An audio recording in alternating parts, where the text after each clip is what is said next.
기도의 자리를 사모하러 나오신 여러분을 주님의 이름으로 사랑합니다. 우리 시간 옆에 분들과 따뜻한 미소로 이렇게 인사하시겠습니다. 주님의 이름으로 사랑하고 축복합니다.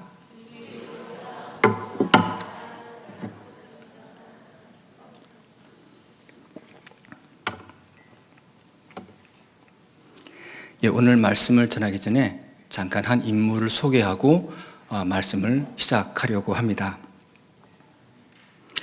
우리는 일론 머스크라는 사람을 잘 알고 있습니다. 너무나 유명하죠. 언론에도 자주 등장합니다. 남아프리카 공화국 출신입니다. 테슬라 자동차를 만들고 미국 항공 우주 장비를 제조하는 스페이스 X의 회장입니다. 대단한 사람이죠. 그런데 얼마 전 월터 아이작슨이라는 작가가 그에 대하여 평전을 썼습니다. 이 평전이라는 것은 개인의 일생에 대해서 평론을 곁들여 적는 전기를 말하지 않습니까? 그는 일할 때 그 평전에서 이렇게 기록합니다. 일할 때 광적으로 긴박감을 강조한다고 합니다. 예를 들면 이 스페이스 X 우주선이 만들어지지도 않았는데 이제 단지 긴박감을 강조하기 위해서 이 스탠드를 작성해서 우주선을 세우라고 하는 것이죠. 뿐만 아니라 자동차를 만들 때 모델 3 출시를 앞두고는 네바다 공장에 가서 하루 서너 시간씩만 자면서 직원들을 주 7일 노동으로 내몰기도 했습니다. 그러니까 일주일 동안 하루도 잠을 못 자게 하는 것이죠. 그는 자신과 직원들에게 일에 있어서만큼은 굉장히 혹독했던 사람입니다. 지금은 시대가 바뀌어서 모든 리더가 따뜻한 말로 모든 사람들을 잘 이끄는 그런 시대 아닙니까? 하지만 이러한 혹독한 경험을 통해서 자신뿐만 아니라 직원들에게 성공을 경험하게 하고 또 땀 흘린 만큼 보람을 안겨주는 것이 그였다라고 평전에서 쓰고 있습니다. 그는 지금 세계 최고의 부자입니다. 여러분, 세계 최고의 부자라고 한다면 얼만큼 돈을 가지고 있을까라고 혹시 궁금한 생각이 들지 않습니까? 제가 자료를 좀 찾아보았습니다. 그가 보유한 자산이 438조 원이나 됩니다. 아마 여러분들 생각하기에 저 김문필 목사 과거에 돈 좀 만졌다고 돈 얘기를 꼭 하네라고 하실지는 모르지만 어떻겠습니까? 30년 가까이 그 일을 해왔는데요. 이 돈을 좀 제가 감이 들게 말씀을 드려야 될 것 같아요. 우리나라가 세계 12위 경제 대국이 되었습니다. 너무 감사하죠. 그런데 우리나라에서 작년 1년 예산이 얼마인 줄 아세요? 638조 원이나 됩니다. 그러니까 우리나라 예산의 거의 70% 수준을 이 한 개인이 갖고 있는 거예요. 대단합니다. 놀랍죠? 그뿐만인가요? 얼마 전 미국 행정부 트럼프 2기가 출발을 했잖아요. 여기에 새로운 부서가 생겼습니다. 바로 정부 효율부라고 하는 부서인데요. 막강한 힘을 자랑합니다. 장관들에게 대해서 커다란 영향력을 행사할 수 있는 부서이기도 합니다. 그런데 여기에 그가 최고의 수장으로 임명이 되었습니다. 그는 여기서 더 이상 어떻게 완벽할 수 없을 정도로 한 손에는 세계 최고의 부, 그리고 한 손에는 거대한 권력마저 갖게 된 거죠. 그런데 이러한 그는 과연 행복할까요? 얼마 전 영국의 일간지 데일리 메일에서 그에 대한 기사를 다루었습니다. 그것은 그에게 아버지 컴플렉스가 있다라는 기사입니다. 화려한 성공의 모습이 있지만 또 이면에는 그에 보이지 않는 어두운 과거, 힘든 과거가 있었다라고 하는 이야기입니다.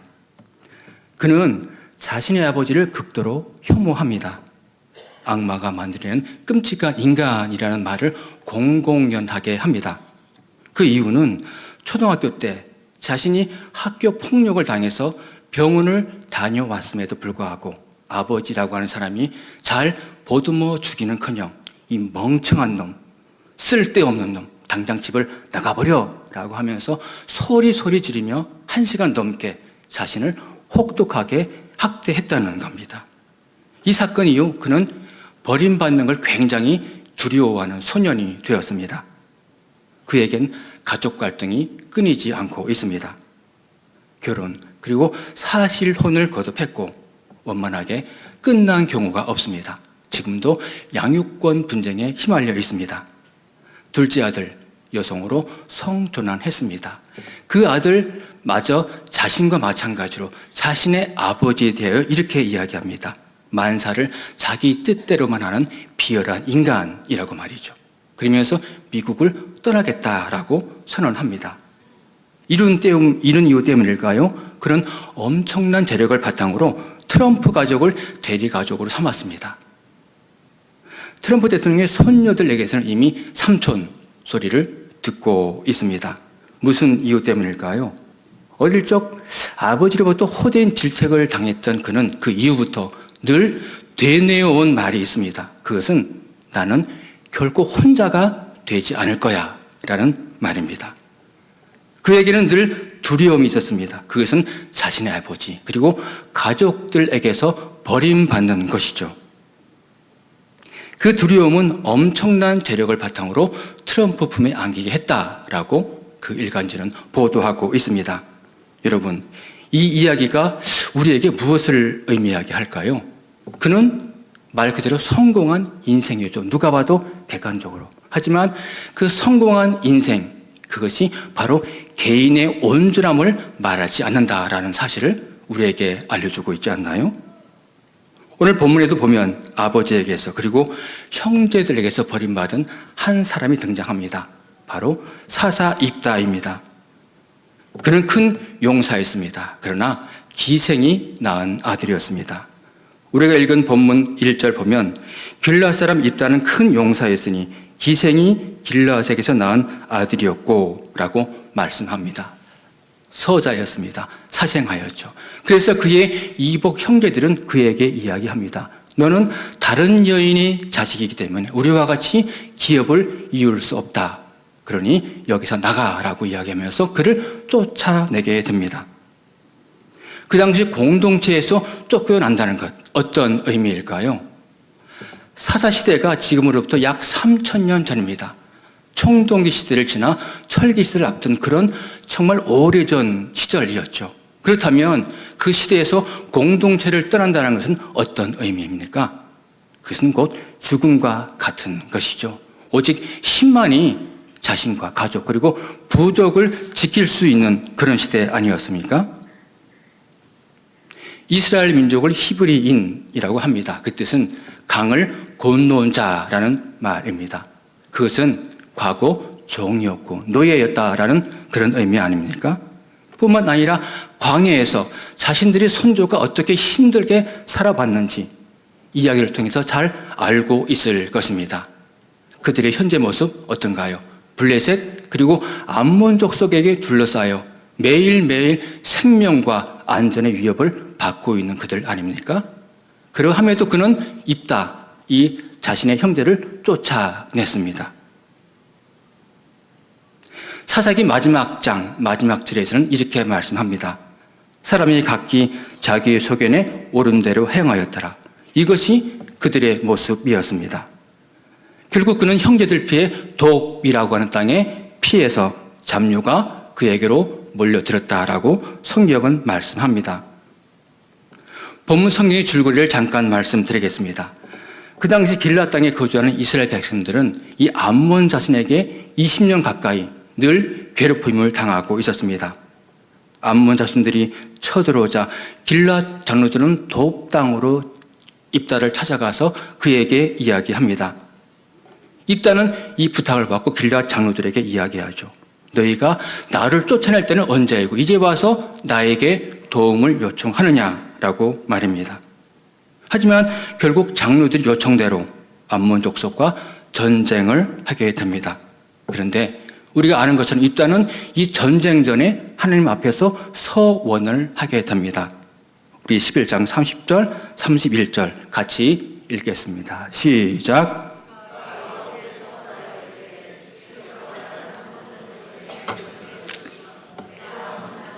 평안히 돌아올 때에 누구든지 내 집 문에서 나와서 나를 영접하는 그는 여호와께 돌릴 것이니 내가 그를 번제물로 드리겠나이다 하니라. 여러분, 서원이 무엇입니까? 원 뜻을 찾아보면 네데르라고 하여 맹세하다라는 뜻을 갖고 있습니다. 사전의 뜻도 원하는 것을 세우고 이루고자 맹세하는 일이라고 말하고 있습니다. 그래서 시편 15편 4절을 보면 그 마음에 소원하는 것은 해로울지라도 변치 않는 자라고 말씀합니다.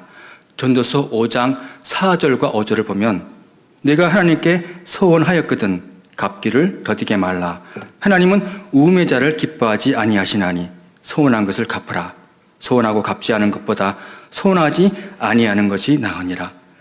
예수님께서도 마태복음 5장 34절에서 말씀합니다. 도무지 맹세하지 말라라고 말이죠. 무슨 말씀입니까? 소원은 반드시 지켜져야만 하는 것임을 말씀하고 있습니다. 그렇다면 여러분, 입다는 이 어려운 소원, 반드시 지켜야만 하는 소원을 왜 해야만 했을까요? 그 이유가 무엇입니까? 두 가지로 살펴볼 수 있습니다. 첫째, 길르앗 장로들이 자신을 찾아왔을 때 입다가 한 말을 주목해 보아야 합니다. 본문 7절 우리 다시 한번 읽겠습니다. 시작. 입다가 길르앗 장로들에게 이르되 너희가 전에 나를 미워하여 내 아버지 집에서 쫓아내지 아니하였느냐. 네. 여러분, 이상하지 않습니까? 본문 2절을 보면 자신을 쫓아낸 것은 이복 형제들이었습니다. 그런데 방금 읽은 7절에서는 왜 장로들에게 그 화살을 돌리고 있을까요? 여기서 우리는 사사시대와 같은 배경을 가진 룻기서를 살펴볼 필요가 있습니다. 룻기 4장을 보면 보아스가 룻과 결혼하기 위하여 기업을 물으는 장면이 나옵니다.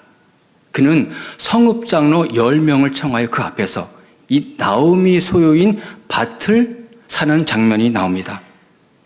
따라서 이 성읍 백성의 중요한 대소사는 반드시 장로들의 협의와 결정이 있어야 함을 알 수 있는 그런 대목입니다. 따라서 공동체에서 살던 한 사람이 쫓겨나는 것, 그것은 과연 형제들이 함부로 할 수 있는 일이었을까요? 결국 이 장로들의 결정, 그리고 암묵적인 동기가 없이는 일어날 수 없는 일임을 우리가 알 수 있습니다. 둘째는 입다에 대한 사람들의 편견과 차별입니다. 암몬 족속이 이스라엘과 싸우려고 길르앗에 진치고 있을 때 길르앗 백성과 방백들은 자기들끼리 서로 이렇게 이야기합니다. 사사기 10장 18절 보면 길르앗 백성과 방백들이 서로 이르되 누가 먼저 나가서 암몬 자손과 싸움을 시작하랴. 그가 길르앗 모든 주민의 머리가 되리라 하니라. 여기서 말 그대로 머리라는 말이 나옵니다. 그것은 말 그대로 최고의 리더, 우두머리를 이야기합니다. 그들은 두려움에 떨며 자기들끼리 서로 이야기하죠. 누가 우리를 이 위기에서 구할 수 있을까? 그는 정말 우리의 리더가 될 수 있어, 머리가 될 수 있는 거지 라고 말합니다. 그런데 이 위기에서 자신을 구할 유일한 한 사람이 있는데 그가 바로 입다라는 사실을 알고 그를 찾아가 이렇게 이야기합니다. 본문 6절. 당신은 와서 우리의 장관이 되라 하니. 여러분, 말이 바뀝니다. 여기서 장관은 말 그대로 방백입니다. 군대 장관을 의미합니다. 입다라니, 아니 우리와 같이 살다가 돕당으로 쫓겨난 그 사생활을 말하는 거 아니야? 그에게 최고의 우두머리, 머리가 되게 할 것까지 있어? 군대 장관이면 충분하지라고 그들끼리 이야기합니다. 여러분, 입다는 용맹한 사람이었습니다. 그래서 지금까지 살아남았습니다. 그러나 정든 가족, 정든 이웃으로부터 강제로 헤어져 살아야 했습니다. 비천한 출생, 서자, 사생아라는 이 꼬리표를 떼려야 뗄 수가 없었습니다. 제도권 밖의 비주류의 인생으로 살아가는 것 너무나 힘들었습니다. 그런 삶을 살아본 사람들만이 그 삶이 어떤 것인지 이해할 수 있지 않겠습니까? 자신을 찾아와 도움을 청하는 이 길르앗 백성들의 태도에서 아직까지 변하지 않는 차별과 보이지 않는 벽을 그는 실감했습니다. 그렇습니다. 그는 결국 길앗 백성들의 머리가 되기로 자녀들과 약속한 후 전쟁을 하기로 결정합니다. 그리고 그에게는 반드시 승리가 필요했습니다. 왜입니까? 암담한 현실, 미래가 보이지 않는 이 잡류와 같은 이런 생활을 언제까지나 계속할 수 없기 때문입니다. 하지만 한편으로는 불안한 마음이 들었습니다. 왜일까요? 전쟁에서 이겨야 하니까요. 그래서 이 불안은 그를 불완전한 선택으로 이끌게 됩니다. 바로 서원을 하게 된 겁니다. 저희 지나온 직장 생활을 좀 돌아보면 어떻게 보면 그것은 트라이앵글과 같은 생활이 아니었나 생각됩니다. 트라이앵글이 3면으로 되어 있지 않습니까? 그러니까 가정에서 직장으로, 직장에서 교회로, 교회에서 가정으로 이렇게 반복되는 생활을 했던 것이 아닌가 생각됩니다. 사람이 좀 변화 있게도 살아야 되는데 제가 단순해서 그렇게 똑같은 패턴으로 살아오지 않았나 생각됩니다. 하지만 하루 일을 마치고 힘든 몸으로 지친 마음으로 집에 들어왔을 때 대문을 열자마자 아파 하고 가슴 품에 뛰어드는 두 딸로 인해 그 모든 하루의 힘든 일들이 다 녹아져 내리는 그런 경험을 했습니다. 제가 여러분들 표정을 보니까 저만 그런 것 같네요. 우리 다 그런 삶을 살아오지 않았습니다. 아마 지금도 그런 삶을 살아가고 있는 분들이 있을 겁니다. 그래서 누군가 그런 말을 했습니다. 자녀를 양육하는 것에 대한 수고와 보상은 바로 이런 것이다 라고 말합니다.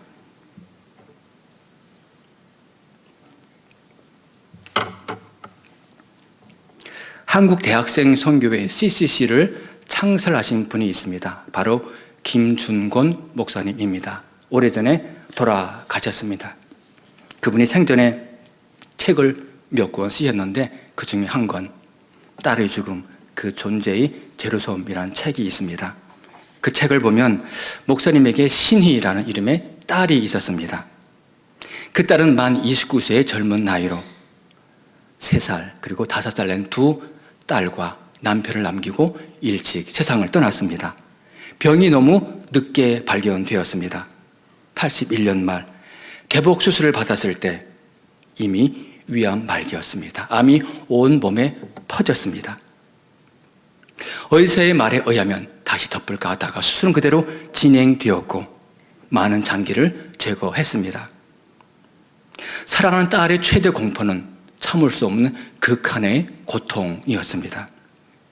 수술한 날로부터 167일간 다른 환자들은 간헐적인 고통을 겪었지만 그 딸은 늘 이어지는 고통으로 괴로워했습니다.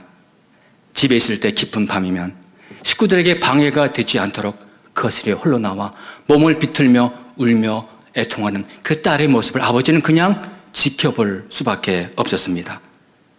진통제가 듣지 않아 몰핀을 써야 했고 그 몰핀도 점차 효력을 잃어갔습니다. 오랜 투병 기간 밤이면 혼자 오른 눈이 부었는데도 누구보다 먼저 일어나 세수했고 병문안 온 사람들은 울었지만 딸은 일부러 퇴원했습니다. 목사님은 딸을 향한 아버지의 기도를 이렇게 적고 있습니다. 신희를 보며 내가 할 수 있는 일이란 기도밖에 없었다. 신희가 토할 때마다 나는 내 죄를 창자까지 토했다.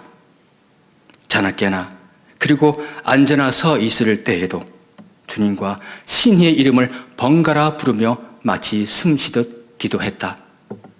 그러나 내 생애 가장 간절한 기도는 무참히 거절당했다. 그리고 자신의 사랑하는 딸의 마지막 죽음을 목사님은 이렇게 적고 있습니다. 죽던 날 아침 8시에 내가 가서 기도해주고 아내도 신이도 잠시 잠든 것 같아서 병실문을 나오려는데 신이가 손을 들고 아빠, 아빠 하고 부르더니 기도, 기도 두 마디를 외쳤다. 내가 붙잡고 기도했더니 신이는 다시 잠이 들었다. 마음 놓고 사무실에 도착하니 간호사에게서 전화가 왔다. 달려가 보니 신이가 숨을 거두고 있었다. 아내가 신이의 눈을 감겨주었다. 여러분, 서서히 죽어가는 딸을 바라보는 아버지의 마음은 어떤 것일까요? 입다는 암몬과의 전쟁에서 승리하고 돌아옵니다. 그런데 전쟁에서 가장 먼저 돌아오는 자신을 환영하는 것은 누구였습니까? 바로 하나밖에 없는 외동딸이었습니다. 입다가 미스바에 있는 자기 집에 이를 때 보라, 그의 딸이 소굴을 닦고 춤추며 나와서 영접하니 그의 무남 동료라. 딸은 아버지의 승리를 축하하며 춤을 추고 있었습니다. 그러나 그 딸의 눈에는 눈물이 흐르고 있었습니다. 왜일까요? 딸은 울며 속으로 외치고 있었습니다. 사랑하는 우리 아버지가 전쟁에서 목숨 걸고 돌아왔는데 왜 아무도 나와 환영을 하지 않는 거지? 불쌍한 우리 아버지. 고향에 쫓겨나 힘든 곳에서 살아온 우리 아버지. 나라도 나가 우리 아버지를 맞이해야지. 나라도 나가서 우리 아버지를 환영해야지. 길거리는 썰렁했습니다. 그 누구도 나와 이 전쟁의 승리자를 축하하지 않았습니다. 무슨 이유일까요? 가장 먼저 나와 자신을 맞이하는 자를 번제물로 드리겠다라고 한 이 선언 앞에 그 누가 나올 수가 있었겠습니까? 뿐만 아니라 비천한 사생자에게 전쟁에서 이긴 대가로 머리가 되게 했으면 되었지 쌍수를 들고 나가 환영하고 싶은 마음은 없었던 길르앗 백성들이기 때문입니다. 입다는 자신의 사랑하는 딸을 보고 탄식합니다. 입다가 이를 보고 자기 옷을 찢으며 이르되 어찌 알고 내 딸이여 너는 나를 참담하게 하는 자요 나를 괴롭게 하는 자 중에 하나로다. 내가 여호와를 위하여 입을 열었으니 능히 돌이키지 못하리로다 하니. 여러분, 그렇다면 하나님께서는 이 불완전한 입다의 소원 그리고 이 불완전한 입다를 어떻게 온전케 해주고 계실까요? 자신을 보고 고통스러워하는 아버지를 향하여 딸은 이렇게 이야기합니다. 딸이 그에게 이르되 나의 아버지여 아버지께서 여호와를 향하여 입을 여셨으니 아버지 입에서 낸 말씀대로 내게 행하소서. 딸은 이야기합니다. 아버지 입으로 고백한 것처럼 그대로 내게 행하세요 라고 말입니다. 그리고 이어서 한 가지 부탁을 합니다. 2달간만 내게 시간을 주어서 친구들과 같이 산에 가서 나의 처녀로 죽는 것을 애통하게 해주세요 라고 말합니다. 여러분, 우리는 여기서 잠깐 살펴볼 내용이 있습니다. 입다는 과연 자신의 사랑하는 딸을 번제물로 드렸느냐 하는 것입니다. 중세 시대의 유명한 교부들 어거스틴이나 오리겐과 같은 학자들 그리고 다른 학자들은 번제물로 드렸다라고 주장합니다. 바로 본문이 속한 11장 37절과 38절의 처녀로 죽음을 인하여라는 말씀 때문입니다.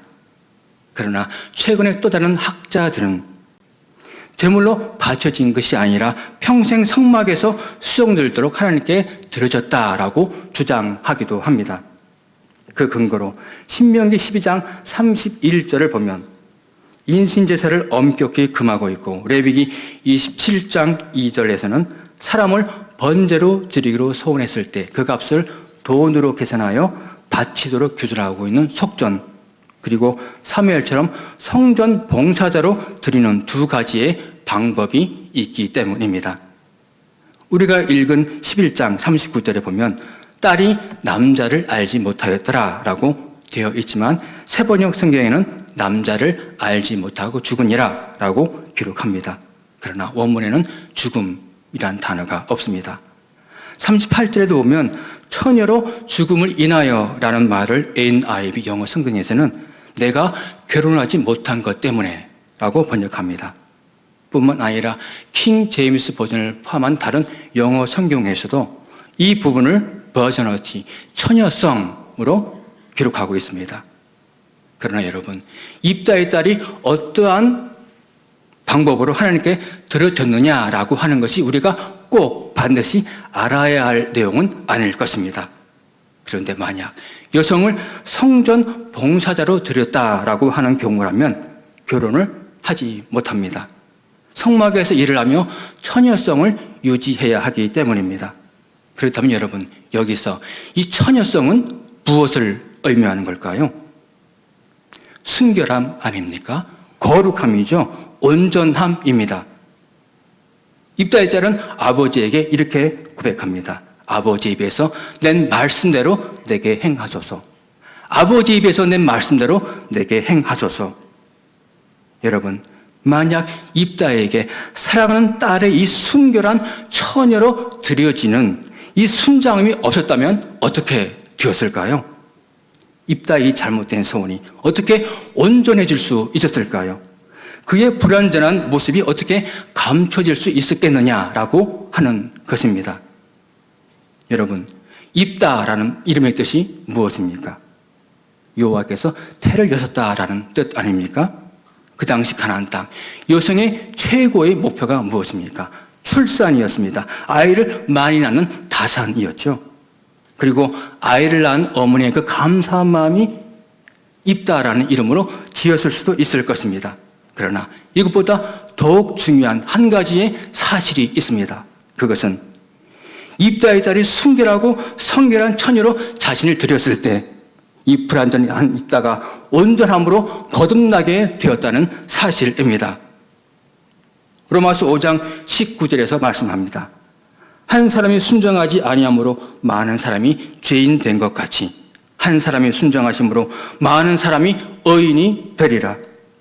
요한복음 1장 29절에서 말씀합니다. 보라, 세상 죄를 지고 가는 하나님의 어린 양이로다. 여러분, 무엇을 말씀하고 있습니까? 바로 예수 그리스도의 순종을 통하여 우리가 온전케 되었음을 본문은 말씀하고 있지 않습니까? 후에 성경은 입다에 대하여 이렇게 기록하고 있습니다. 히브리서 11장 32절 보면 내가 무슨 말을 더하리요? 기드온, 바락, 삼손, 입다, 다윗 및 사무엘과 선지자들의 일을 말하려면 내가 아니 시간이 부족하리로다. 히브리서 11장은 믿음은 바라는 것들이 실상이요 보이지 않는 것들이 증거이로 첫 구조를 시작하는 믿음장 아닙니까? 사무엘상 12장 11절에서도 말씀합니다. 여호와께서 여룹바알과 베단과 입다와 나 사무엘을 보내사 너희를 너희 사방 원수의 손에서 건져내사 너희에게 안전하게 살게 하셨거늘. 사생아였습니다. 서자였습니다. 이러한 자신을 처지를 벗어나기 위해 서원을 했던 불완전한 존재였습니다. 그러나 성경은 그를 다윗과 같이 사무엘과 같이 믿음의 반열에 올려 온전한 자로 기록하고 있지 않습니까? 마무리하겠습니다. 여러분, 입다의 모습이 바로 우리의 모습입니다. 우리 역시 이 세상 최고의 부자처럼 그렇게 외치며 살아갑니다. 나는 결코 혼자가 되지 않을 거야 라고 말이죠. 두렵기 때문입니다. 자신의 부족함을 알기 때문입니다. 이 세상 최고의 부자이든 그렇지 않은 세상의 모든 사람들은 자신의 이 불완전함을 감추지 못해 어쩔 줄을 몰라 합니다. 그래서 그 인간적인 모든 방법을 다 동원합니다. 그러나 여러분, 그럼에도 불구하고 입다가 이 믿음의 반열에 기록된 것처럼 우리의 모든 수치, 우리의 모든 연약함, 우리의 모든 불완전함을 감추고 덮어주신 분이 있습니다. 그래서 우리를 온전케 하신 분이 있습니다. 바로 예수 그리스도입니다. 이 예수 그리스도의 순종이 그 모든 것을 가능케 했습니다. 그 놀라운 생명책에 우리 이름을 기록하여 주신 것입니다.